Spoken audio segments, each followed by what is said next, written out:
Hello guys and dolls, welcome back to my show, Conversations with Zalia. I'm your host, Zalia Lorraine, and today is Tuesday, January 28, 2025. Now, before I discuss the subject of this episode, I just want to give a brief statement in regards to the LA fires. As we all know, there has been a lot of wildfires going on around in California that has claimed a few lives and has caused a lot of damage and houses to be lost. My heart goes out to everyone affected.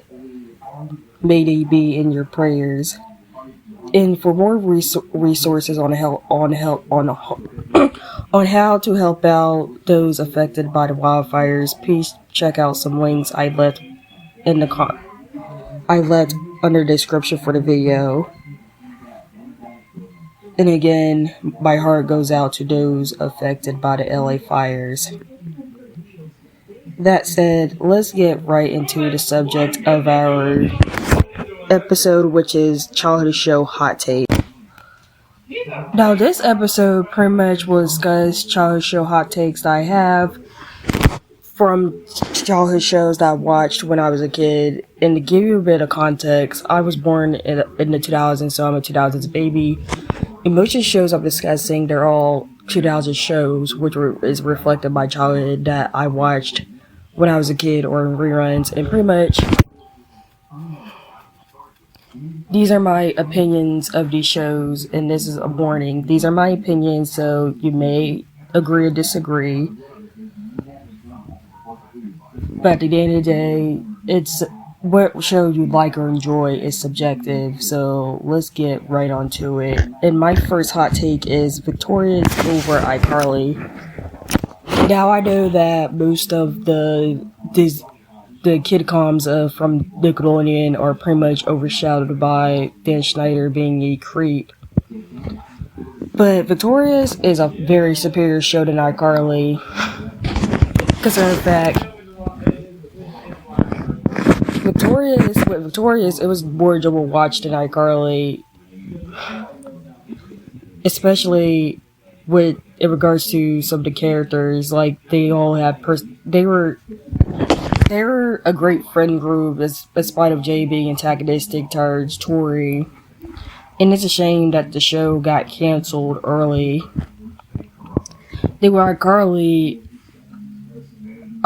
Most of the episodes like Carly is pretty much, or half of the episodes like Carly is pretty much Freddy torture porn. Like, I will never forget that episode where Freddy became a pariah all because he made a statement about Fred. Remember Fred, anyone? I'm not making this up. Freddy became a pariah because he made a statement saying that he didn't like Fred, which was tamer compared to the stuff said about Fred.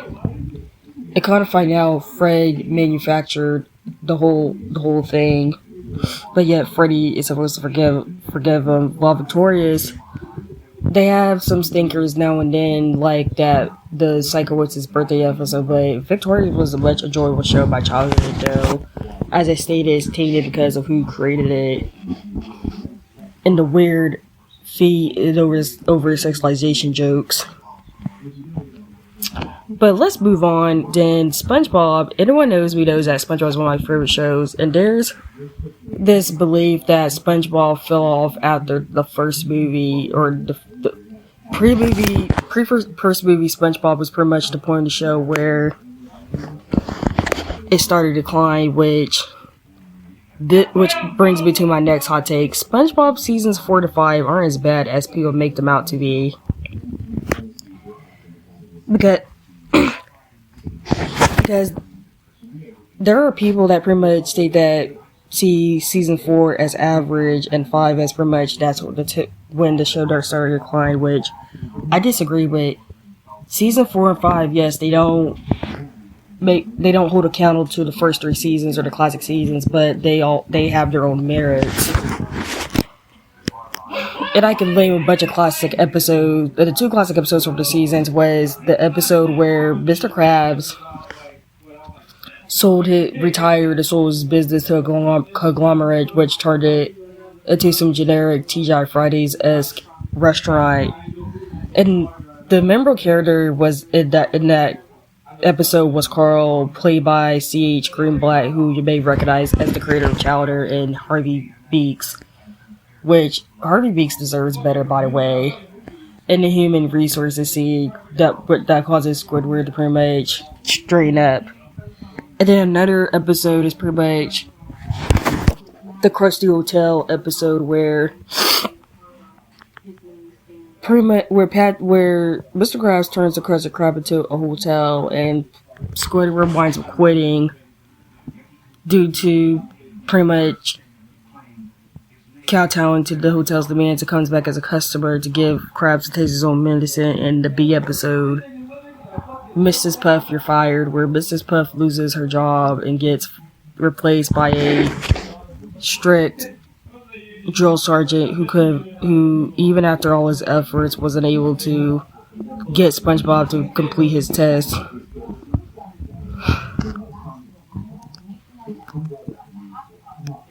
But yeah, season 4 and 5, they have a lot of memorable episodes. Even though, yes, they're not as great.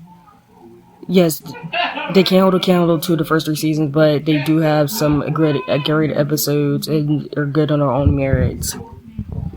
And then the third one, which is probably the one hot take that people agree with, is that later seasons of Total Drama ruined the characters. And oh my god, let me tell you.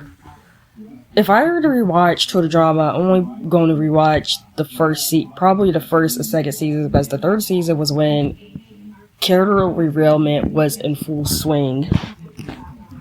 They made Gwen, who's one of my favorite characters, by the way, and I'm probably biased saying this, they made Gwen out to be a boyfriend stealer. It actually shows that both World Tour and Drama villainized Gwen, first by having Trent throwing his challenges for her, causing her to eliminate herself, and then World Tour by having Gwen randomly hook up with Duncan while he was with Courtney.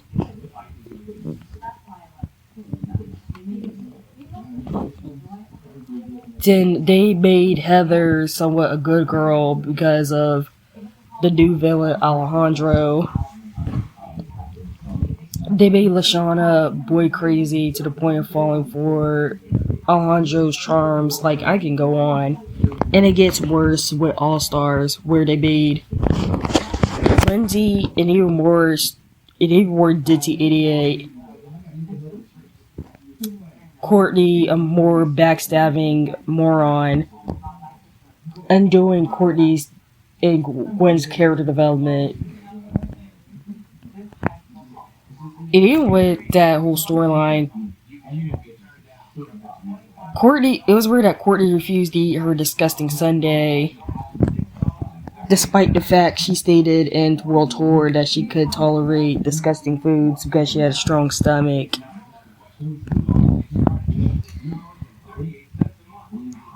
And then not to mention Mike's medical condition being flanderized. But as I stated earlier, the later seasons of Total Drama, they ruined the characters in my opinion, and either made them more flanderized or more derailed. Then I know this one is going to be debatable, but Fanboy and Chum Chum is a very overhated show. And I think the reason why Fanboy and Chum Chum got the hate and wound up developing a hate because it came out during Nickelodeon's flop era, where they was pretty much spending more time on their live action shows than their cartoons.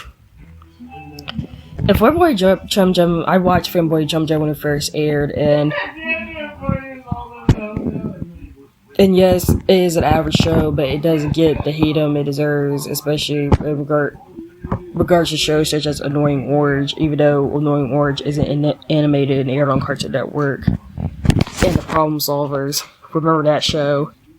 But Fanboy Chum Chum is pretty much just a mid-dumb fun show, in my opinion, that doesn't deserve the hatred it gets.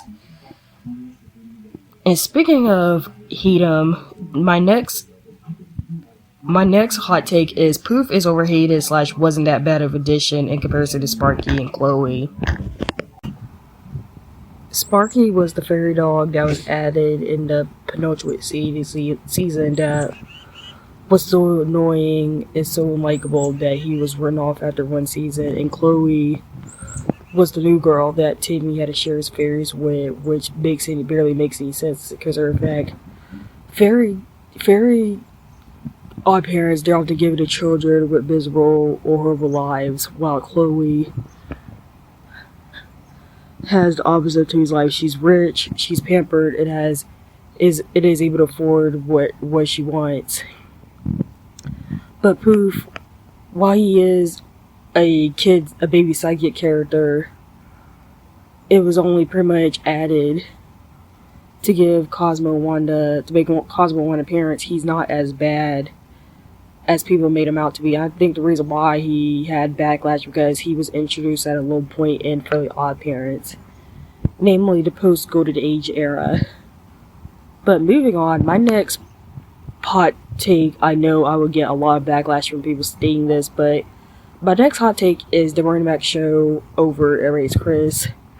Now, if you know the movie from the episode I did on TheBernieMacshow, TheBernieMacshow was one of my favorite childhood shows growing up. It is one of the best black sitcoms of all time. I wish I could say the same for EverybodyHatesChris, which is just Chris torture porn. Literally, can you imagine watching every episode of EverybodyHatesChris where things always go horribly in his favor and it doesn't work out for him in the end? Like, the one episode where Chris had a somewhat good ending was the episode with the babysitter, and even then that was because the babysitter antics cost him to watch the game with Drew. But for those that don't know the whole premise of EverybodyHatesChris, pretty much it focuses on loosely based on the childhood of one Chris Rock in 1980s New York. And the base of the show is pretty much Chris getting bullied and subjected to racism and microaggressions at the predominantly white school he attends, Corleone. And the reason why he's sent to predominantly white schools is because apparently the black middle schools in his area are horrible. And the one that's often highlighted is Lamont Sanford Junior High, which we only see glimpses of in 2 episodes. And the reason why this barely makes any sense is Drew and Tanya, Chris's 2 luckier younger siblings, they attend predominantly black schools, and from the brief times we see them there, they barely have any issues at those schools.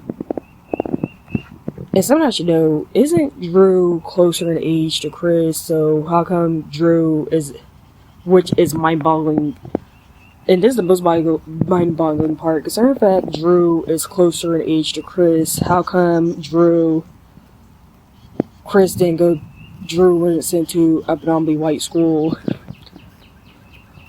or sent to a better predominantly black school in their neighborhood, which is pretty much is a plot hole in itself. But then, and it's pretty much EverybodyHatesChris in my opinion is a real miserable watch, because of that you're watching literally a preteen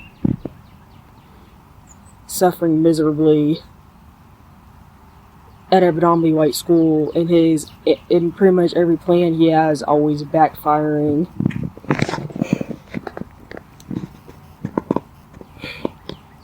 And plus, it's kind of it's a miserable torture porn show in my opinion. While TheBernieMacshow, yes, there are some Jordan torture porn episodes, but other than that, it's a very enjoyable watch. You learn a couple life lessons for the show, and the late Bernie Mac is the biggest highlight of the show. Like, it's a show I'll rather rewatch over and over again over EverybodyHatesChris. But the TheBernieMacshow is very superior to EverybodyHatesChris. Fight me. And the next hot take is My Wife and Kids is mid. That My Wife and Kids was another black sitcom that I watched in the 2000s. Now, for those unfamiliar with My Wife and Kids, do not know what the premise is. The premise is Damon Wayans plays a man named Mike, and it focuses on a man named Mike who runs who's a car salesman. I forgot. It's been a while since I watched My Wife and Kids. But Damon Wayans plays a man named Mike, and who's married to a woman named Jay, and they have 3 children. Junior,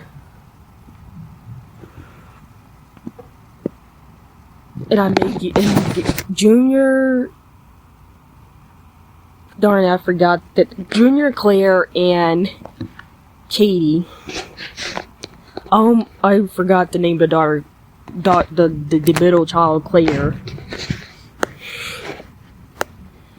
And there's like a black sitcom formula of a black family, how they have the ditzy son and the smart daughter. Well, in My Wife and Kids, both the two eldest children are ditzy.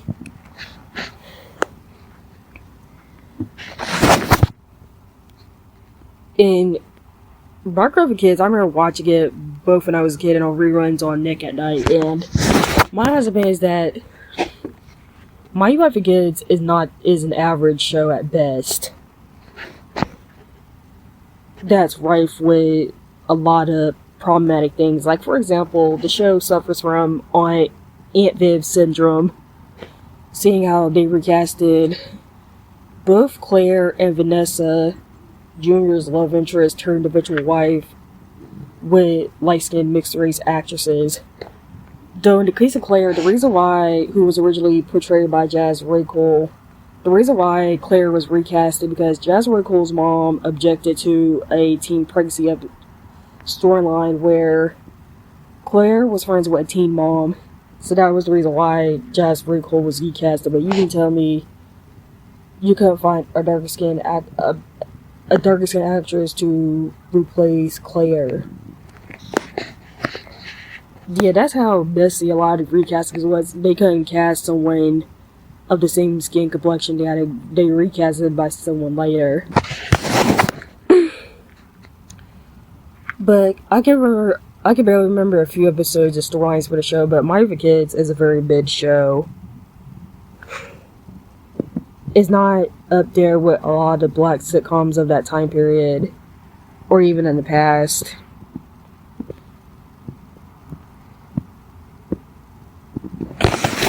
And then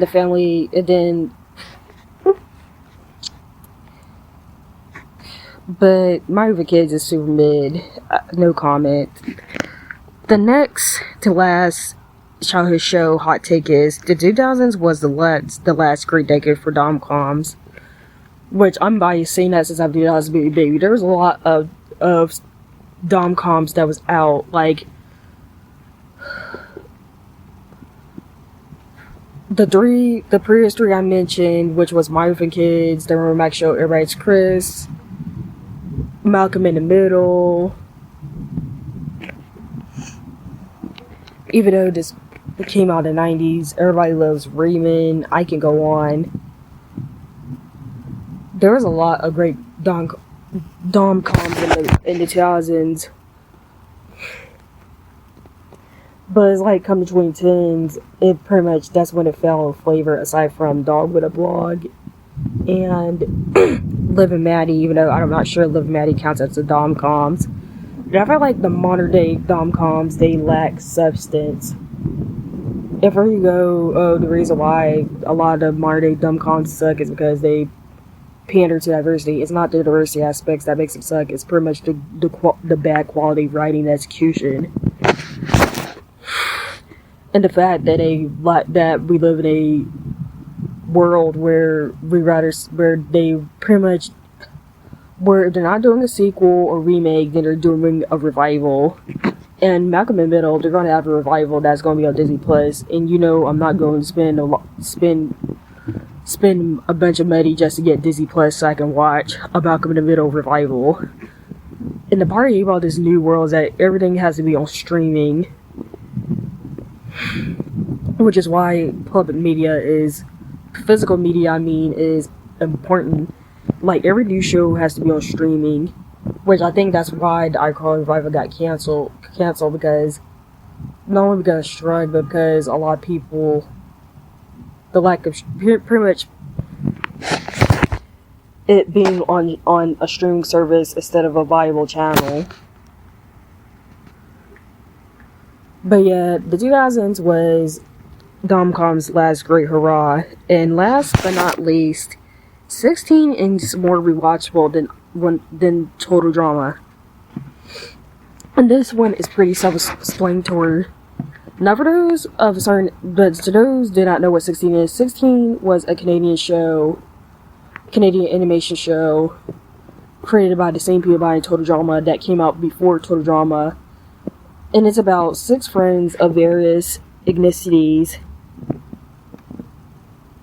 spending time at the mall, either working or slacking off, either working, spending time there, and their antics. And 16 is a more enjoyable rewatch than Total Drama, because in fact, Total Drama, the only 2 good seasons of Total Drama was Total Drama Island and Total Drama Action. Then World Tour onwards, it became a train wreck. And it's enjoyable, pretty much seeing how teenagers were like in the 2000s. And 2000s teen culture and mall culture in general, before the rise of the internet caused malls to be obsolete, even though they're still around, but there's only a few stores them left. And it's a shame that 16, even though despite being a more better and superior show, tends to get overshadowed by Total Drama, which peaked at season 2, but went on a downward spiral. And that's it for my childhood show hot takes. I hope you enjoyed this video. If you have any other childhood show hot takes or disagree with my hot takes, leave it in the comments section. The next episode will be me tackling the hood movie tragedy known as Soul Plane. I hated this movie as a child, and I hated it now as an adult. And be sure to tune in to see me pretty much trash this movie, which was Tubi before Tubi was even a name. I hope you enjoyed this episode. This podcast is available on the show is available on Spotify, Amazon Music, iHeartRadio, and YouTube. Be sure to check out and subscribe or follow on whatever platform you check out this episode on. It was nice talking to you. I'll see you guys the next episode. Goodbye.